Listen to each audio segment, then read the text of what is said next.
leg of our trip takes us a whopping 13.2 miles through Kansas. After crossing the yellow brick state line, we ended up at one of the most interesting places, meeting one of the most interesting people. A new business that just celebrated their ribbon cutting a week before we were there is called Gearhead Curios. The owner, Aaron, is one of the most friendly and welcoming guys you could meet. You especially need to ask him for the exclusive and famous bathroom tour. You won't be disappointed. And Aaron, over there is she filming? Awesome. Over there is the urinal for men to use the restroom. This room flushes it to make sure that they flush after every use.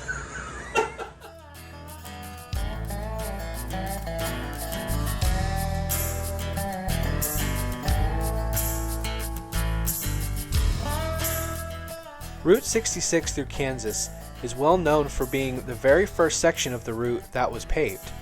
Of course, with it being the state that has the shortest amount of roadway, it probably made more sense and much more affordable for that to happen. The project was completed in 1929, and much of this original road still exists today. Just a few miles over the Oklahoma line, we stumbled upon an old ghost town that was once home to a lead and zinc mine. In 2009, after most of the town's residents relocated, the state of Oklahoma disincorporated the city of Pitcher. The federal government purchased most of the remaining properties due to the area being uninhabitable because of environmental and health concerns.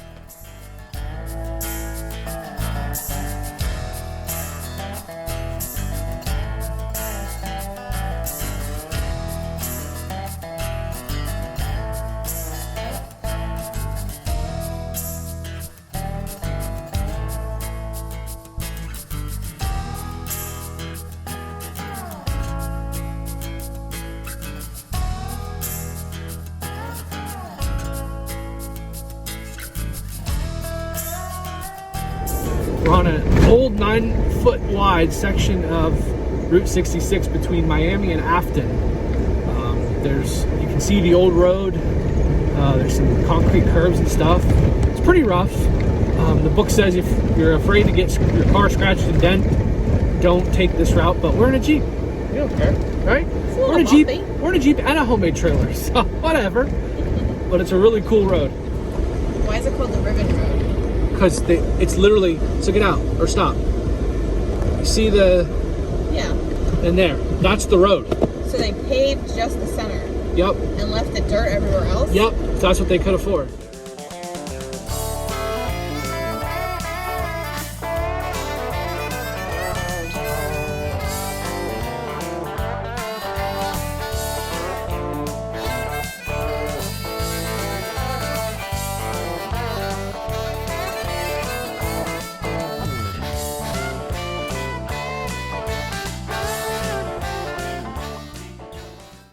You know, I pre-made chili for this trip, but what is chili without cornbread? So I'm gonna try to throw together some quick, Jiffy's corn muffin mix. What are you making? Cornbread. And what else? Chili. Cornbread and chili.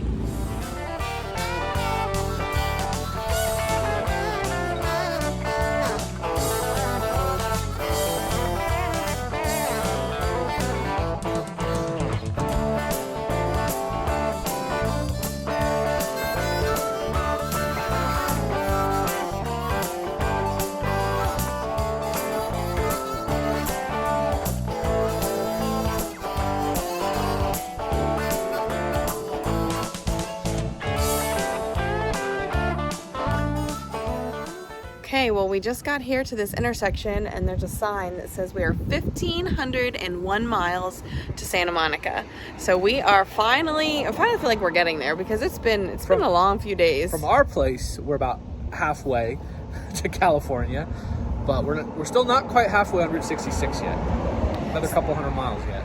So the other thing here, we've seen quite a lot of these along the route. They are pedestrian underpasses or little subways. And this one's actually open, so we're gonna go down inside to check it out. But it actually runs under Route 66, because back in the day when this road was so busy, people didn't want them crossing, you know, over the main highway. They wanted them to pass under. So we're going to go down underneath this one.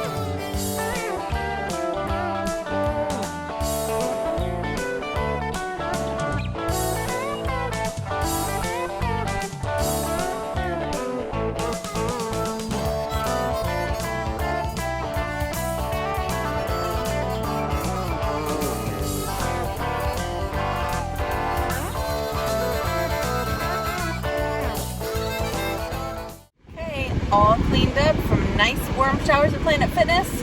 Now we're back on the road.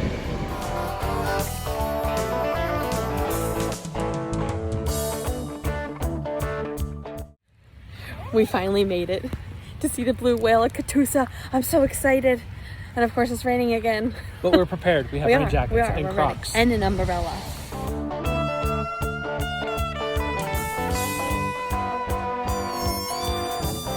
In the belly of a whale. It's like Jonah. It is. Go to Nineveh. We're going to California. Does that count? Same thing. Wrong way. Left the blue whale at Catoosa, and now we are into Tulsa. And there's been some really bad storms that have gone through here. I do have some video of the Nut House back before Catoosa. They had a straight line wind come through and knock their building apart and everything. But all you do is you can just see all these trees laying everywhere, and all the red lights are out. They're treating them all like four-way stops now, and it's just totally crazy. They must have had some really, really bad storms.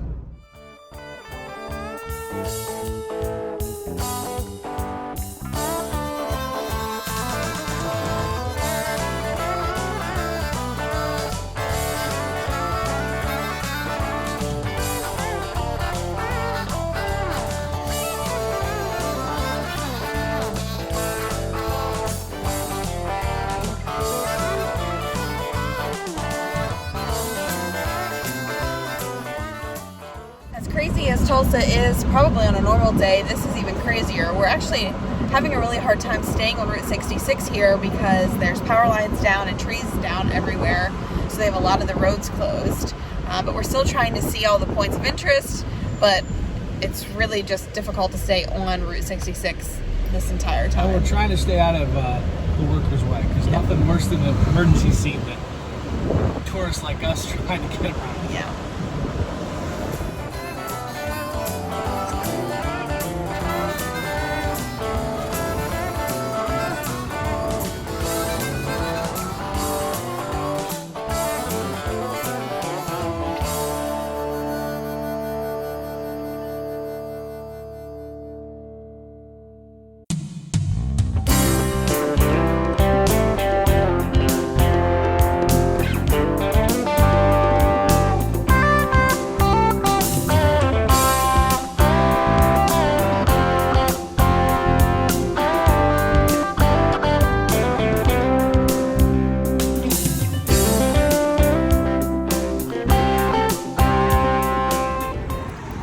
We're at Quincy and 11th, the crossroads here. There's all kinds of shops and meat bins on. This is where the, how do you say it, Dickalopoulos or Dockalopoulos? Here at Quincy and 11th, which 11th is Route 66 through Tulsa, there's a pile of shops here at the crossroads. Unfortunately, a lot of them are closed right now due to the power outages and stuff from the storm they had last week. But Decapolis is here. Bucks on 66. Cosmic Curios is here, which is where. Yeah, right there he is. Buck Adams, right behind us. Not 80 a.m. ATOM. Buck Atoms. So it's a really cool place. I wish it was open, but again, storms, you never know. But it's a really cool place to check out. There's the metal gold sign over there. And then all these shops back here, there's little like gift shops and boutiques and a hair salon and all sorts of stuff.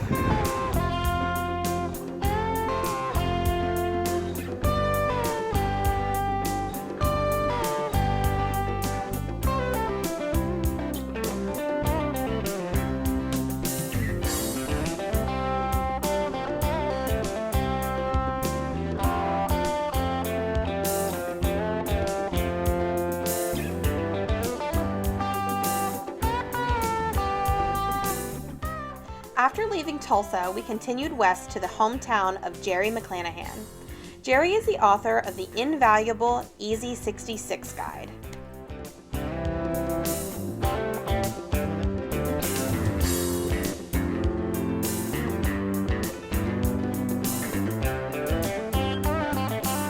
So we got here to Chandler, Oklahoma about 6 o'clock, and we reached out to the writer of the book, Jerry McClanahan, and he was busy tonight, so he's not open, but he said he'll be there at 9 a.m. tomorrow morning. So we decided that this is the perfect time to do laundry, and while our laundry's in the laundromat, we did 3 loads. I'm gonna make supper here in the parking lot. So it's kind of a nice little break. Tilly can get out and run around. We have a ball for her and stuff. We'll get to kill 2 birds with 1 stone and still get to see the gallery.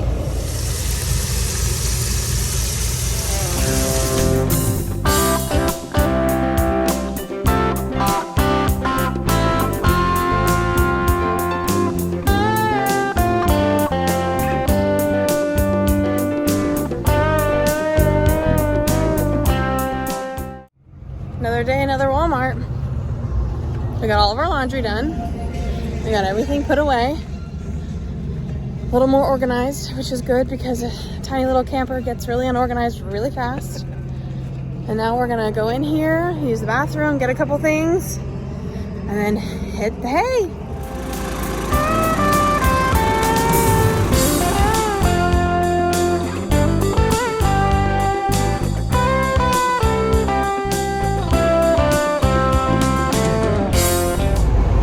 Back on the road again. We just left Chandler, Oklahoma. We stopped in at the Easy 66 Gallery, which is the author of the book that we're using. And if anybody's out there traveling Route 66, you need to get this book. It's invaluable. Jerry is an awesome guy. He's very knowledgeable, has spent countless hours and time and just in research and exploring the road to make it kind of get you back to what 66 would have been like back in the day. He's a wealth of history on old Route 66 and just, I guess, the Mother Road in general. So it's a very cool place to stop. You have to stop when you're in town. He actually puts his phone number in the book and on the front of the gallery, so if he's not there, you can give him a call. We called him last night and he told us to come back this morning, so we waited around to talk to him because we knew it was important for us to, pick his brain a little bit about this trip. He is just amazing and, has done so much time researching this, and you have to stop and see him.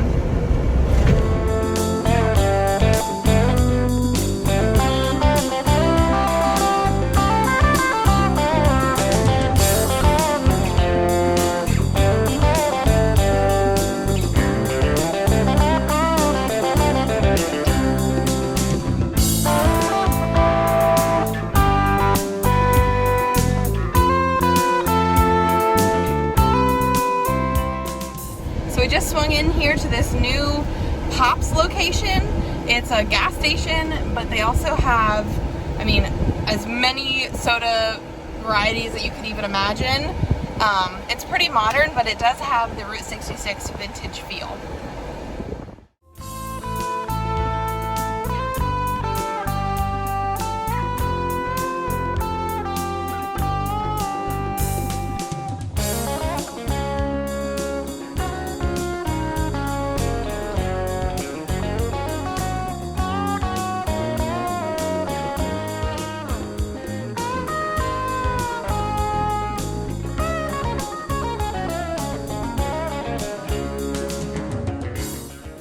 As we continue west, we travel through many small towns in Oklahoma.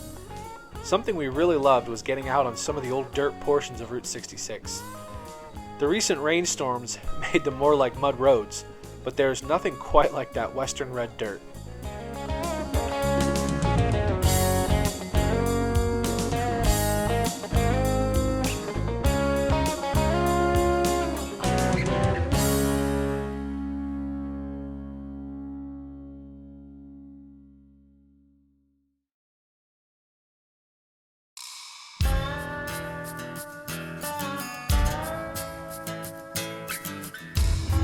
Goes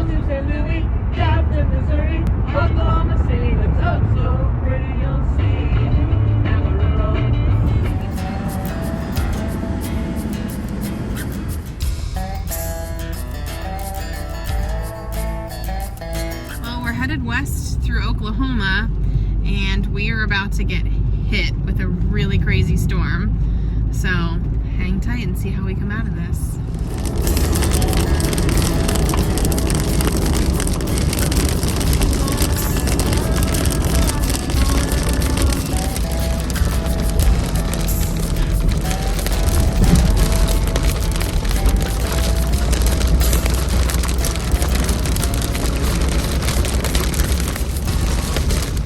Our poor puppy is so scared. I mean, I'm scared, so I totally understand, but she's struggling. She is. It's a bad storm. She thinks she's a lap dog. She just wants us to hold her.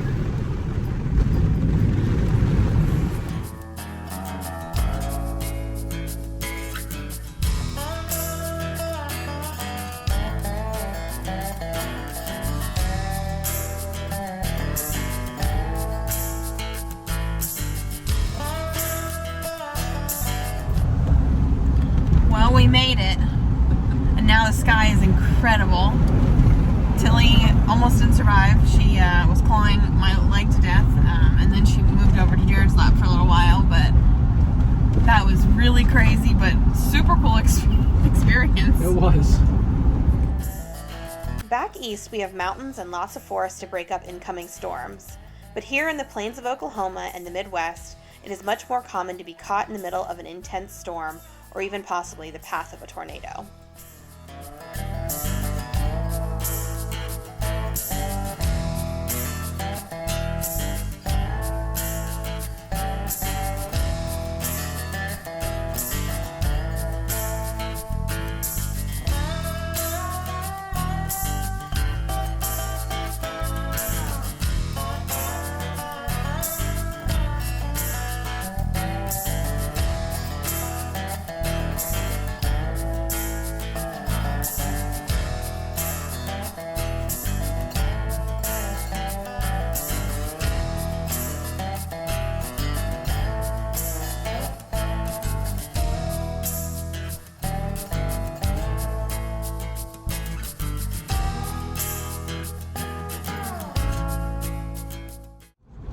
So we woke up in Elk City, Oklahoma this morning in the Walmart again. And after the bad storm yesterday, it looks like there's another one coming through.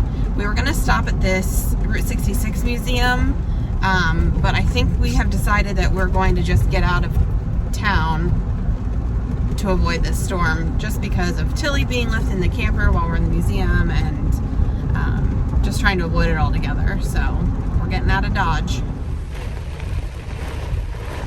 See how dark it is right now. It is 10:28 in the morning, and this is what it looks like outside.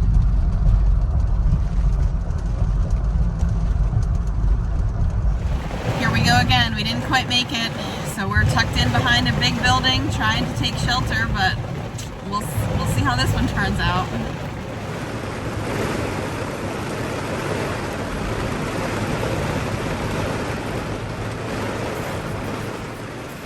In Erick, Oklahoma, we saw a mural depicting the famous Roger Miller. You'll know him for his traditional country-style music and his song King of the Road. Though he was not born here, he grew up here after coming to live with his uncle. He worked the family farm, but always dreamed of a life filled with music. One last stop before the Texas state line brought us to Texola and the one-room jail. This was built in the 1800s and still stands. Although not in use today, I can only imagine the kind of criminals that sat inside these walls over the last 100 years or so.